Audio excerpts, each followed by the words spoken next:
নমস্কার বন্ধুরা, আরও একবার চলে এসেছি আপনাদের সাথে নতুন ভিডিও নিয়ে। লোকসভা নির্বাচন 2024। আজ আমি এই পর্বে আলোচনা করব পশ্চিমবঙ্গের একটি ঐতিহ্যমণ্ডিত লোকসভা কেন্দ্র যাদবপুর লোকসভা আসনের 7টি বিধানসভা নিয়ে। এখানে তৃণমূল প্রার্থী হয়েছিলেন যুবনেত্রী সায়নী ঘোষ, বিজেপি প্রার্থী হয়েছিলেন ডক্টর অনির্বাণ গাঙ্গুলি এবং বাম প্রার্থী ছিলেন সিপিআইএমের সৃজন ভট্টাচার্য। যাদবপুর লোকসভা আসন এককালে সিপিএমের দুর্ভেদ্য ঘাঁটি ছিল। অতীতে বহু দিকপালরা এই কেন্দ্র থেকে সিপিএমের টিকিটে নির্বাচিত হয়েছেন। সোমনাথ চ্যাটার্জি এই কেন্দ্র থেকে এমপি নির্বাচিত হয়েছিলেন। মমতা ব্যানার্জি যাদবপুর লোকসভা আসন থেকে 1984 সালে প্রথমবার যুব কংগ্রেসের এমপি নির্বাচিত হয়েছিলেন। লোকসভা নির্বাচনে বিধানসভা ভিত্তিক ফলাফল আমি এই ভিডিওতে আলোচনা করব। তার আগে বলি, যারা আমার চ্যানেলে নতুন আসছেন, ভিডিও দেখছেন কিন্তু এখনও সাবস্ক্রাইব করেননি, প্লিজ আমার চ্যানেলটিকে আপনারা সাবস্ক্রাইব করুন এবং আরও নতুন ভিডিও পেতে আমাকে সাহায্য করুন। যাদবপুর লোকসভা আসনের অন্তর্গত বিধানসভা আসনগুলি হলো টালিগঞ্জ, ভাঙড়, বারুইপুর পূর্ব, বারুইপুর পশ্চিম, সোনারপুর উত্তর, সোনারপুর দক্ষিণ এবং যাদবপুর। শহর এবং শহরতলি লাগোয়া কেন্দ্রগুলি নিয়ে যাদবপুর লোকসভা আসন অবস্থিত।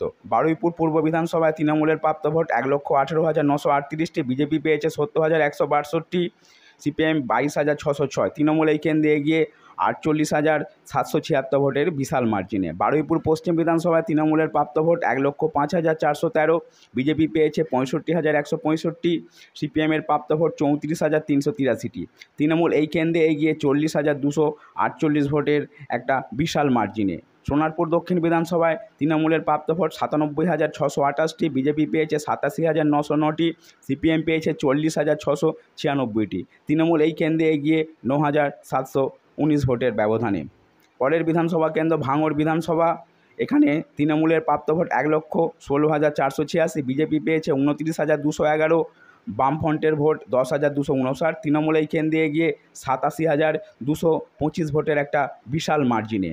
যাদবপুর বিধানসভায় তৃণমূলের প্রাপ্ত ভোট 81,897, বিজেপি পেয়েছে 64,048, সিপিএমের প্রাপ্ত ভোট 59,987। তৃণমূল এই কেন্দ্রে এগিয়ে 17,849 ভোটের ব্যবধানে। পরের বিধানসভা কেন্দ্র সোনারপুর উত্তর বিধানসভা। এখানে তৃণমূল পেয়েছে 1,16,671টি ভোট, বিজেপির প্রাপ্ত ভোট 84,031টি, সিপিএমের প্রাপ্ত ভোট 38,164। তৃণমূল এই কেন্দ্রেও এগিয়ে 32,640 ভোটের একটা নিরাপদ ব্যবধানে। পরের বিধানসভা আসন টালিগঞ্জ। এখানে তৃণমূলের প্রাপ্ত ভোট 77,016টি, বিজেপির প্রাপ্ত ভোট 56,781টি, বামফ্রন্টের প্রাপ্ত ভোট 50,856। এখানে তৃণমূল এগিয়ে 20,235 ভোটের ব্যবধানে। পোস্টাল ব্যালটেও তৃণমূল এগিয়ে আছে। তৃণমূলের প্রাপ্ত ভোট 3,850, বিজেপির প্রাপ্ত ভোট 2,391, সিপিএম পেয়েছে 1,761। তৃণমূল পোস্টাল ব্যালটে এগিয়ে 1,459 ভোটের ব্যবধানে।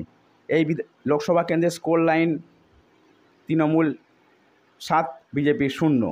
একতরফাভাবে যাদবপুর লোকসভা আসনে বিজেপির সঙ্গে তৃণমূলের লড়াই হয়েছে। 7টি বিধানসভা এবং পোস্টাল ব্যালট নিয়ে তৃণমূলের প্রাপ্ত ভোট 7,17,899টি। যাদবপুর লোকসভা 7টি বিধানসভা আসনে তৃণমূল কংগ্রেস বিশাল মার্জিনে এগিয়ে আছে। 7টি বিধানসভা এবং পোস্টাল ব্যালট নিয়ে বিজেপির প্রাপ্ত ভোট 4,59,698টি। 7টি বিধানসভা এবং পোস্টাল ব্যালট সমেত সিপিআইএমের প্রাপ্ত ভোট 2,58,712। সিপিএম এখানে যথেষ্ট ভালো রেজাল্ট করেছে এবং প্রায় প্রতিটা বিধানসভা কেন্দ্রেই 30,000-এর বেশি ভোট পেয়েছে। তৃণমূলের যুবনেত্রী সায়নী ঘোষ 2,28,201 ভোটে বিজেপি প্রার্থী ডক্টর অনির্বাণ গাঙ্গুলিকে পরাজিত করে প্রথমবারের জন্য এমপি নির্বাচিত হয়েছেন। বন্ধুরা, ভিডিওটি ভালো লাগলে লাইক করবেন, শেয়ার করবেন এবং অবশ্যই সাবস্ক্রাইব করতে ভুলবেন না। ভিডিওটি দেখার জন্য আপনাদের ধন্যবাদ।